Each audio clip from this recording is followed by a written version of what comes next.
Claude Bloom, tu connais le travail de Jean Tinguely non seulement par cœur, mais qui a fait partie de ta vie. Qu'est-ce que tu peux en dire que tu vois ses œuvres? Comment est-ce que tu réagis? Ça doit être très émotionnel. Je trouve qu'il y a une espèce d'émerveillement avec ces machines, avec cette espèce de fragilité, vulnérabilité, et en même temps, c'est du solide.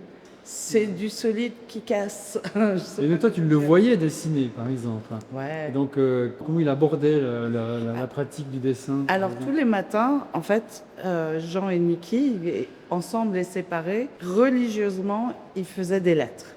Et en fait, ils écrivaient à leurs collectionneurs, aux gens de musée, à leurs amis. C'était complètement dingue ce qu'ils envoyaient. Parfois, c'était des jouets dans leur emballage avec plein de timbres, des dessins dessus, saluti, comment va et l'adresse. C'est-à-dire qu'en plus, tous les gens des postes différentes avaient dans leurs mains des trucs complètement farfelus et Ah. eux-mêmes avaient accès à son œuvre et rigolaient et recevaient cette générosité. Alors ça, c'est incroyable parce que tu parles de ce mouvement. Je n'avais pas réalisé qu'en fait, le mouvement même de l'œuvre qui va de l'atelier de Jean au destinataire est inclus dans la conception. Et c'est ça qui me passionne complètement. C'est là où je trouve totalement contemporain. Alors quelqu'un qui était presque anarchiste dans ses idées, c'est-à-dire qu'il y a quelque chose, toute chose doit être en mouvement.